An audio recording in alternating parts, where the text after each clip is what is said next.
Jeff's Superscript is brought to you by Black Cat Comics and Collectibles, in my opinion, the best comic shop and clubhouse on the internet. Make sure to follow them at Black Cat Burbank on Instagram and ask them about their Stray Cats Club for special perks.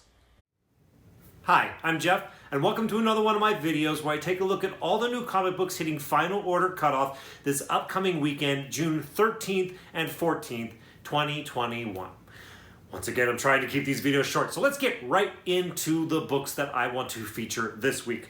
These are presented in no particular order. The first book I want to mention is a new book called Ordinary Gods from Image Comics. Here's the description. For fans of the old guard and God Country comes the extra-length first issue of a century-spanning action epic from writer Kyle Higgins and artist Felipe Watanabe. The luminary, the prodigy, the brute, the trickster, the innovator. 5 gods from a realm beyond our own, leaders in the war of immortals. At least they were, before they were trapped, sent to a planet made into a prison, forced into an endless cycle of human death and reincarnation. Christopher is 22. He's got 2 loving parents and a 12-year-old sister. He works at a paint store. He's in therapy. He's one of the 5, which means in order to save everyone he cares about, Christopher will have to reconnect with his past lives and do the unthinkable, become a god again. Okay, the description got me. On description alone, that sounds interesting. Sounds like it could be pretty cool. Might be worth checking out as a new book.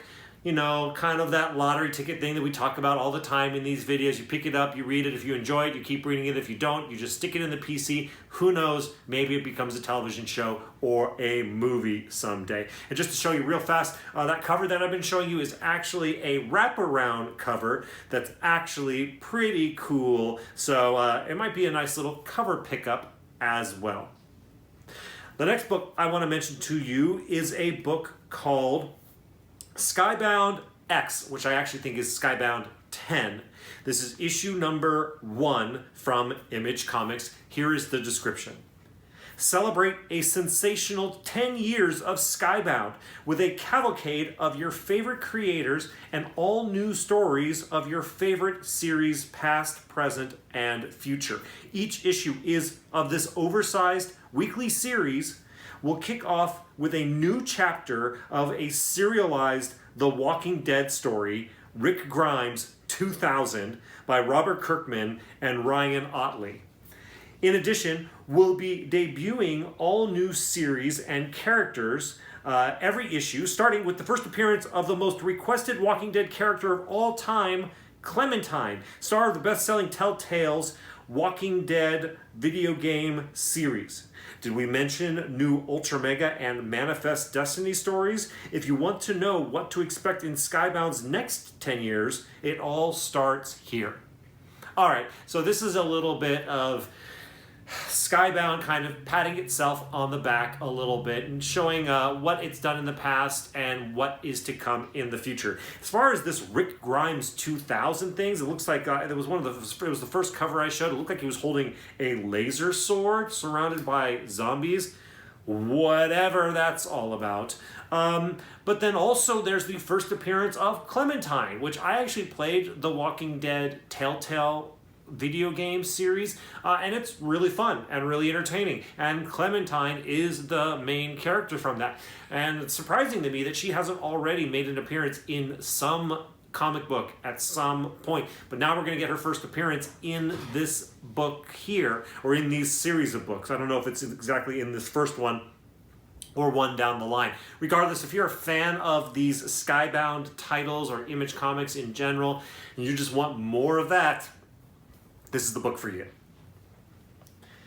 The next book that I want to mention to you is Masters of the Universe, Revelation, issue number 1 from Dark Horse Comics. Here's the description. This is the official comic book prequel to the upcoming Netflix television show written by executive producers Kevin Smith and Rob David, and episode writer Tim Sheridan, and featuring art by Mindy Lee.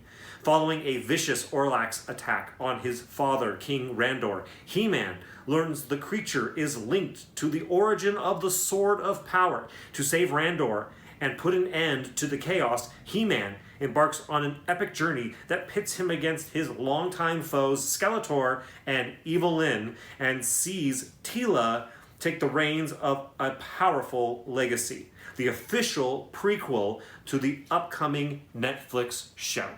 Everything you need to know is right there. If you're a He-Man fan, you might want to pick this up. If you're excited about the Netflix show, you absolutely should pick this up. So this could be a nice little thing to get in anticipation of the He-Man Netflix show, which is on the way. Oh, and this Mike Mignola cover, not too shabby either. The next thing that I want to mention is Extreme Carnage Alpha. It says Alpha #1, but I think similar to the War of the Bounty Hunters Alpha. I think this is an Alpha. I don't think it's a #1. I think it's an Alpha, and then we'll have a numbered series. But let me continue. This is from Marvel Comics. Violence runs in the family as the dust continues to settle after the species redefining King in Black saga. Eddie Brock and his son Dylan won't be the only ones learning to adjust to a new normal. Collectively called the Life Foundation, symbiotes Scream, Phage, Riot, Lasher, and Agony have tried to reconcile the sometimes noble intentions of their hosts with their often bloodthirsty impulses. But the Life Foundation symbiotes aren't the only ones with a part to play in this story, and they aren't the only symbiotes who find themselves reinvented after King in Black. They have an older sibling who may be reinvented in its own right. Carnage. Okay, so if you're a big fan of all things symbiotes, you're gonna wanna be all over this. This is also interesting to me because as someone who enjoyed King in Black, I was interested, what's gonna be the fallout of King in Black? Why should we care about the events of King in Black ultimately? And this might be one of the examples of why we should care. So we are gonna have this whole new group of kind of anti-hero, Venom type symbiotes. Could be pretty interesting, could be fun, and like I said, if you're already a fan of symbiotes, you're going to be all over this book. The next one I want to mention to you is X-Men #1. Yes, the X-Men is going back to issue #1. This is from Marvel Comics. Here's the description. These X-Men are fearless. Quick side note from Jeff before I continue reading. If you don't want any X-Men spoilers, like if you got X-Men 21 this week and you haven't read it yet and you kind of want to have that with fresh eyes, you don't want any type of spoilers, skip ahead in the video past this X-Men because this description has some light spoilers in it. Okay, I'm going to continue. The heroes of Krakoa are here to save the planet. Things might be complicated between the nation of Krakoa and the rest of the world, but to the X-Men, things are simple. You do what's right. You protect those who need protecting, and you save the world we all share. Cyclops, Marvel Girl, Sunfire, Rogue, Wolverine, Cinch, and Polaris are the chosen champions of mutant kind, and they will not shrink from any battle for their home planet. Writer Jerry Duggan reteams with superstar artist Pepe Larraz to chart the course of the X-Men in a world of the Reign of X. All right, so this is the official X-Men proper team of Krakoa. Generally speaking, first appearances of teams don't really do well on a spec perspective, basically. But this is the X-Men, and the X-Men has always been about the team, always been about the team dynamic. So whenever there is a new X-Men team, man, it's hard for me not to stand up and pay attention. Now, I am an X-Men fan, but I've been kind of wanting more out of the X-Men titles. I'm going to pick this up hoping for the best as an X-Men fan, that this new number one, this new team might have some of the energy and the excitement that I love out of the X-Men. So I am optimistic, but also a little pessimistic. So it remains to be seen. So I'm going to pick this up. If you're an X-Men fan, this might be one that you want to reserve for yourself. And maybe, like I said, there might be some spec potential in there as well, even though none of these characters that I just listed are new characters. Here is the next book that I want to mention. It is Red Sonja, Black, White, and Red, issue number 1 from Dynamite Comics. Here's the description. Dynamite proudly presents a prestige project by the world's greatest storytellers. Red Sonja, like you've never seen before, all presented in beautiful black, white, and red. Kurt Busiek and Benjamin Dewey take you to the mountains of night, a foreboding haunt where the she-devil with a sword seeks a precious, priceless item. Amanda Dibert and Kat Staggs wind you through a mysterious adventure of crimson and ebony.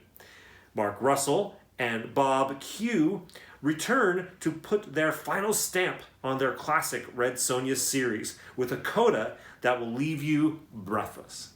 All right, so there is a Red Sonja movie that's going to be coming. I'm not a big Red Sonja fan myself, but these kind of black, white, and red, these kind of things that DC does as well with these, and Marvel does a version of it as well. Sometimes there's some really great and storytelling that happens there, and some really fantastic artwork that happens there. Sometimes the artists really use this as an opportunity to shine a bit. So if you're a Red Sonja fan, this is absolutely one you're going to want to add to your poll. The next book I want to mention is a book called Mamo. This is issue number 1 of a 5-issue limited series from Boom Studios. Here's the description. Boom Studios is proud to showcase the incredible artistic vision of Sauce Mildridge names.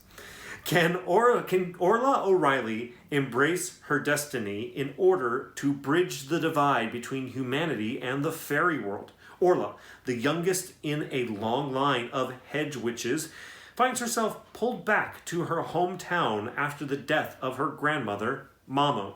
Without Mamo managing magical relationships between the townsfolk and the Fae, the seas are impossible to fish, the crops have soured, and Joe Monolo's attic has been taken over by a poltergeist. Now Orla and Joe will both be pulled into worlds they never wanted to be part of. Can the two girls work together to save the town? Sauce Milledge debuts her first original series, perfect for fans of The Last Witch and Sabrina the Teenage Witch, which answers the question of how we all reconcile our responsibilities with our dreams for our own future. So I never have read Sabrina the Teenage Witch. I did read The Last Witch. I enjoyed The Last Witch, although I could see it being a little bit more interesting to a younger audience. And I have a feeling that this is a similar type of situation. I think that this might be a good book for the young adult in your life, or just the young person in your life. But not to say that it's not going to be something for adults as well, because once again, I liked The Last Witch, and I'm definitely an adult. But this might be something that if there's a younger person in your life and you're looking for something for them, this book might be one to consider. The next book I want to mention to you is a book called Clans of Bellari. This is issue number 1 from Aftershock Comics. Here is the description. Primary laws of the Bellari system. 1. No person or clan may exit the system. 2. No person or clan may do the designated work of another clan. 3. Clans may not merge. 4. Any person that breaks a primary law shall be made outcast. On the far side of the galaxy, an isolated branch of humanity is trapped in a feudal dystopia.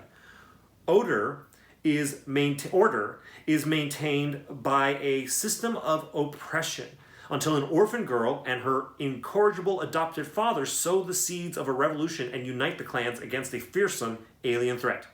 From Rob Blackie and Peter Blackie, creators and writers of Netflix's historical action-adventure series Frontier, and artist Daniel Main, comes this vast and enthralling sci-fi adventure.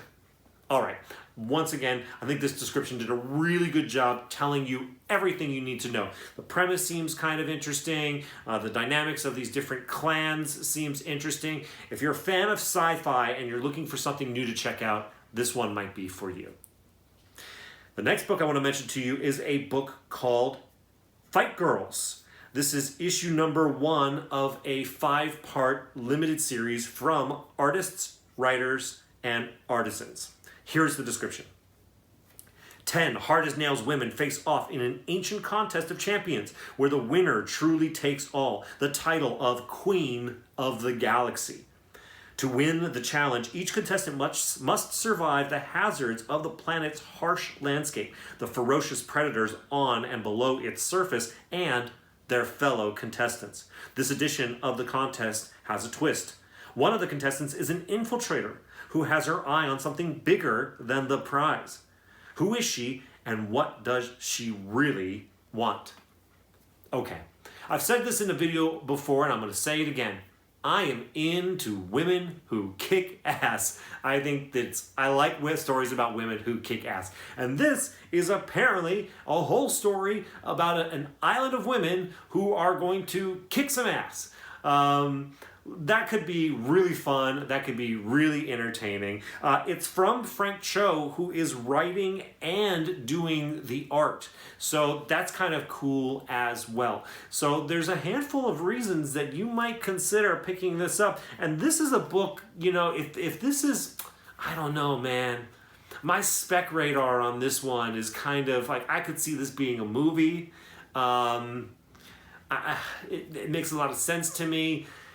I don't know. And I bet you that this book is probably not very heavily ordered by comic book shops. So you might consider picking this up. I might consider picking this up. And you definitely might consider making sure that you have it on your pull list ahead of Final Order Cutoff so that you're guaranteed a copy of your pull box on New Comic Book Day. And you're not like, oh, that book was so hot, now I need to hunt it down and nobody ordered it. So now I'm screwed. But you're saying to yourself right now, this is why I like Jeff and I like his videos, because now I don't have to fight for it on New Comic Book Day. I'm going to put it in my poll right now. I don't know. There's something about it, like I said. So just be warned. The next book I want to mention to you is a book called Life is Strange, Coming Home. This is issue number 1 from Titan Comics. Here's the description. New arc featuring backup strips with the first comic appearance of Alex Chen. Lead character from the new game, Life is Strange, True Colors. Max's attempt to return home enters a thrilling new phase. A shocking discovery offers unexpected hope, and the epic cross-country trip with Chloe and Rachel reveals a new ally. Life is Strange remastered edition of original game series is also set to be released in fall 2021. So this is based off of a video game. I don't think it's the other way around. I don't think the video game is based off the comic book. The comic book is based off the video game. And this is a new chapter of the story of these characters in comic book form. If you're a fan of the video game, or if you're a fan of the comic book, separate from the video game, or both, I wanted to make sure that you knew that there was a new chapter or volume of it hitting Final Order Cutoff this upcoming weekend. And next is a book I want to mention, a book called Monday. It's a Rivers of London story. This is issue number 1 from Titan Comics. Here's the description. An unmissable brand new era in the life of full-time cop and part-time wizard, Peter Grant. A werewolf is on the loose and will stop at nothing to avoid capture. It's up to Peter and his cohort of chums to hunt the deadly lycanthrope and bring him to justice. Written by best-selling author Ben Aronovich, and Doctor Who script editor Andrew Cartmel, Rivers of London has sold over 2 million copies worldwide. Well, fantastic. I don't know what the Rivers of London is. Maybe it's a novel?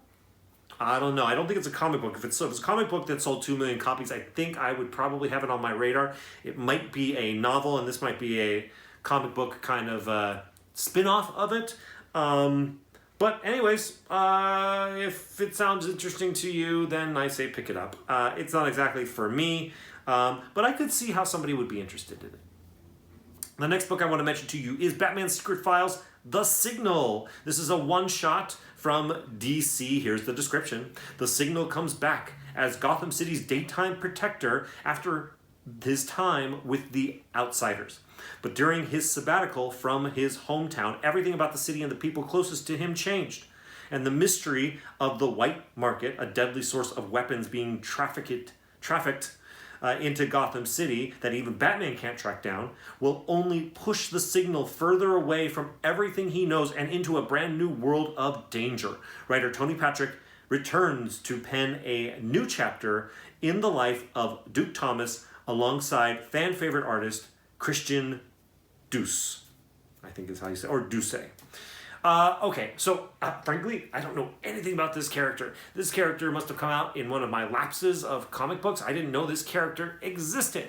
If you didn't know this character existed either and you want to learn more about him, this is probably a great opportunity to do so. Or if you love this character and you're stoked that there's more content that features this character specifically, here's another opportunity for you to be happy, I guess. And this is a book for you. And if you don't care about this character at all, well then, moving right along. But one thing I will say before I do so is that is a reminder that the DC books and the books from Black Caravan and Scout Comics that I'm about to mention, they all hit Final Order Cutoff a day earlier than everything else that I've mentioned before. So the books that I'm mentioning basically from now on to the end of the video all hit Final Order Cutoff on Sunday, June 13th. So make sure that you get your FOC orders in early, especially for these later books. The next book I want to mention to you is a book called Gods of Brutality. This is issue number 1 of a 4-issue limited series from Black Caravan. I couldn't help myself. Here's the description. In 2020, rock god Nick Dillon will step off the stage for the final time, ending his 37-year career as the head of the metal band Gods of Brutality. They are about to release their final album, completing the story he set out to tell 37 years before. In his final interview, Nick reveals that when he died for 1 minute 24 seconds in 1984, he was actually in hell, where he was tortured by demons. In an act of desperation, Nick prayed to any god that would listen. Thankfully, his pleas were answered when Thor and Hercules were dispatched to save him. This is the comic telling of that story. Okay, I like heavy metal music. I like things that are semi-ridiculous. And this sounds like this is going to click both boxes. I love the fact that this heavy metal god, this rock god, dies, goes to hell, prays for help, and gets help from Thor and Hercules. And this is the story. Could be fun, could be stupid. If you're okay with both, you might check out this book before and then order it before Final Order Cutoff. The next book I want to mention to you is Justice League Infinity. This is issue number 1 of a 7-issue limited series from DC. Here's the description. From Justice League Unlimited producer James Tucker and series writer J.M. DeMatteis comes an all-new season starting the world's greatest heroes. There is a being wandering the universe searching for his true purpose, but what it finds out in the farthest edges of the cosmos will change not just our universe, but many.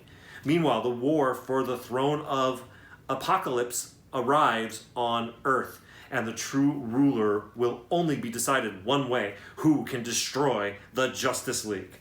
The art on this cover, I think, is really cool on both of these covers, actually. And I have to say, in addition, it sounds like this is It says from Justice League Unlimited producer. So I guess it's from maybe a producer of an animated television show with Justice League that I'm personally unfamiliar with. But maybe there's some Justice League pedigree there and possibly some tie-in to this animated show. But regardless, it's the Justice League. Some of my favorite DC stories come from all of their superheroes teaming up to battle some kind of common foe. So I like the Justice League. This might be something worth checking out, and it might be a little bit more kid-friendly as well, so it might be something that you share with a younger generation person in your life. And finally, I just want to wrap up with a little bit of a Tynan Time FOC version by mentioning that this upcoming Sunday is Final Order Cutoff for The Nice House on the Lake, issue number 2 of its 12-issue limited series, and Batman 110 also hits Final Order Cutoff this upcoming Sunday. As I've said a million times in all these videos, I love James Tynion IV, and this Batman series is really, really good. Everybody should be on board. If you're even just the tiniest Batman fan, you should already be having this on your pull. And in addition, I wanted to make sure to mention The Nice House on the Lake, issue number 2. I read issue number 1. I didn't get around to it until today. Holy moly, it's good. It's so good. James Tynion IV, I honestly, I go in to read these books with an open mind. I don't go, it's James Tynion, I'm going to love it. I'm going to be like, let me see. I'm going to judge this on its own merits. I really enjoyed it. I really can't wait to see what happens in the continuation of this The Nice House on the Lake story. If you did not pick up issue number 1, I highly recommend you run out and find it. You might have a hard time finding the A cover. You probably can find the B cover, but I would buy it sooner than later, even if it's marked up, because it's really good. I would jump on board early, and I would absolutely make sure, I bet you there's going to be a second print of the first issue if you want to go that route as well. But I would absolutely also make sure, if you missed the issue number 1, add issue number 2 through 12 to your pull right away before Final Order Cutoff this upcoming Sunday. I really liked it. Once again, James Tynion IV is amazing, and he didn't let me down. All right, if I didn't let you down with this video today, this is an opportunity for me to ask you to hit the like button, and if you haven't already subscribed to my videos, I would request possibly you consider subscribing as well. Thank you all so much for watching this video. I really do appreciate it. I'll see you in the next one.